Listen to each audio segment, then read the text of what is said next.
안녕하세요, 여러분. 우리가 누군가를 돕는다고 할 때 그게 정말 최선일까요? 오늘은 이 돕는다는 행위에 대해서 아주 근본적인 질문을 던지는 어쩌면 좀 도발적이기까지 한 철학을 한번 들여다보려고 합니다. 네, 바로 이겁니다. 우리가 정말 좋은 마음으로 선한 의도를 가지고 누군가를 도왔는데 그게 오히려 그 사람에게 해가 된다면 어떨까요? 상상만 해도 좀 끔찍하죠? 이게 바로 오늘 우리가 파고들 이야기의 가장 핵심적인 질문입니다. 자, 이걸 좀 보세요. 기존의 방식과 오늘 우리가 살펴볼 관점, 차이가 정말 극명하죠. 아니, 필요한 사람한테 집을 지어주는 게 그 사람의 기혼을 훔친 거라고요? 목마른 마을에 우물을 파주는 건 성장 기회를 빼앗는 거래요. 이게 대체 무슨 말일까요? 정말 역설적이지 않나요? 바로 이 지점에서부터 우리의 탐구가 시작됩니다. 자, 그럼 첫 번째 파트입니다. 도대체 어떻게 선한 의도의 도움이 오히려 해가 될 수 있다는 건지 그 근본적인 전제부터 한번 차근차근 짚어보죠. 바로 이 문장이 모든 것의 시작입니다. 어려운 사람은 그럴 만한 이유가 있어서 어렵다. 이게 무슨 뜻이냐면요. 그 사람이 겪는 고난이 그냥 운이 나빠서 생긴 게 아니라는 거예요.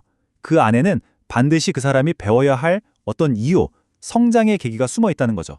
그러니까 우리가 섣불리 개입해서 그 문제를 해결해주면 그 성장할 기회마저 앗아가는 셈이 될 수 있다는 겁니다.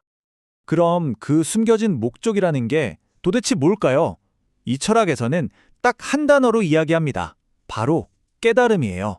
모든 고난은 결국 이 깨달음을 얻기 위한 과정이라는 거죠. 이게 이 철학의 가장 핵심적인 개념입니다. 깨달음이라는 게 뭐 대단한 게 아니고요. 그냥 고난과 막 씨름하면서 그걸 이겨내는 과정에서 얻는 어떤 깊은 교훈, 생각의 전환 같은 거예요. 그러니까 이 관점에서 보면 힘든 일을 겪는 궁극적인 목표는 그냥 그 문제가 해결되는 게 아니라 그 과정을 통해서 정신적으로 성숙해지는 것, 바로 그 깨달음을 얻는 데 있다는 겁니다. 자, 보세요.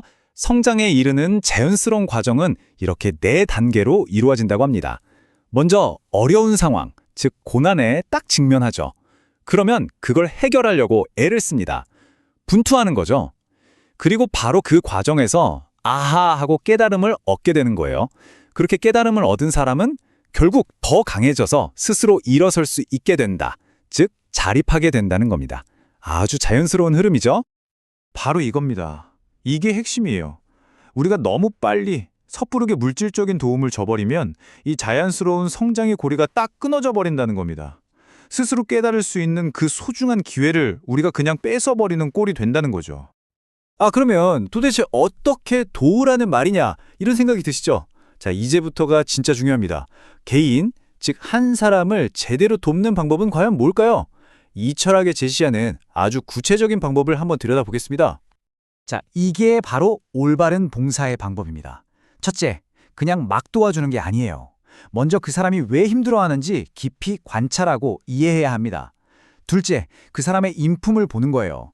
정말 나아지려는 의지가 있는 사람인가? 이걸 파악하는 거죠.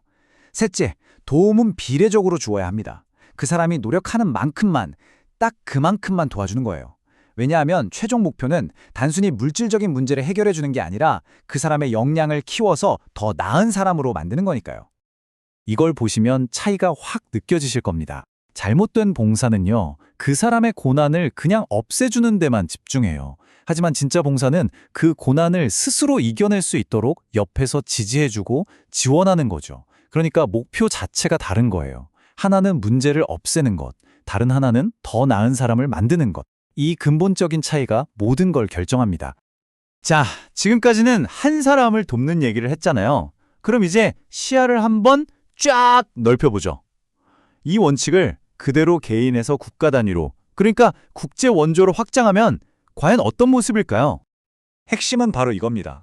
학교 하나 지어주는 게 중요한 게 아니에요. 그 나라 사람들이 스스로 학교를 지을 수 있는 시스템을 만들어주는 것. 이게 바로 해외 원조에 대한 생각의 완전한 전환입니다. 물고기를 주는 게 아니라 물고기 잡는 법, 아니 아예 양식장을 만들고 운영하는 시스템 자체를 알려줘야 한다는 거죠.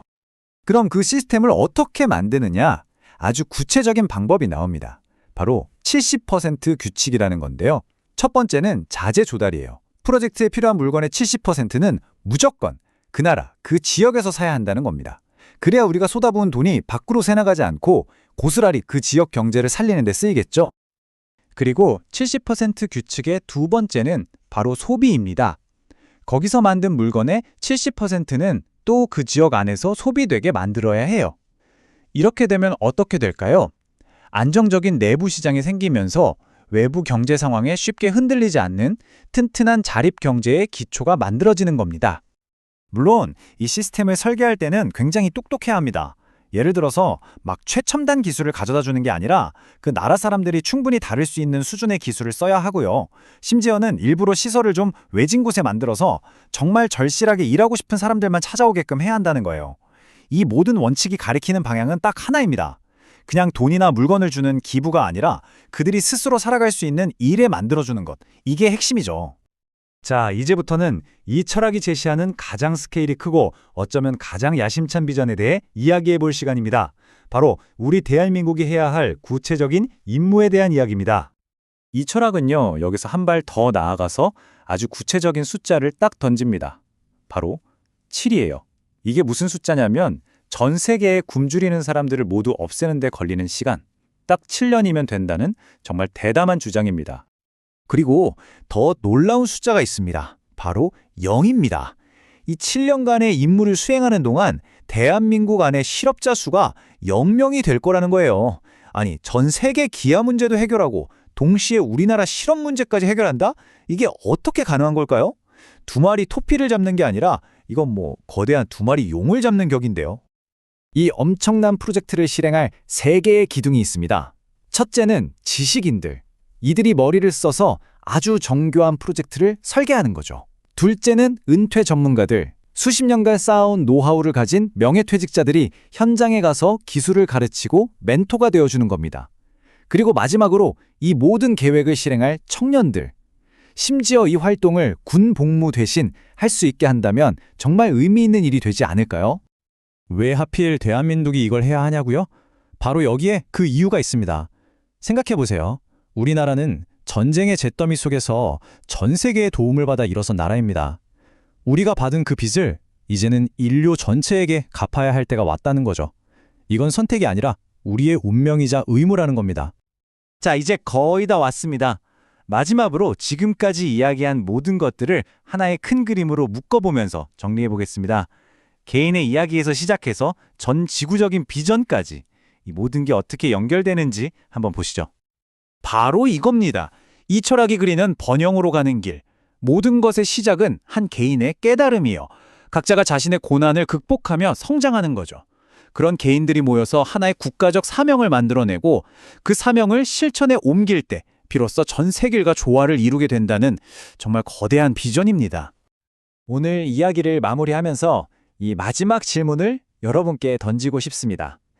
인류를 위해 진정으로 봉사한다는 것, 그건 과연 무엇을 의미할까요? 오늘 우리가 함께 나눈 이야기들이 이 질문에 대한 여러분 각자의 답을 찾는데 작은 도움이 되었으면 좋겠습니다.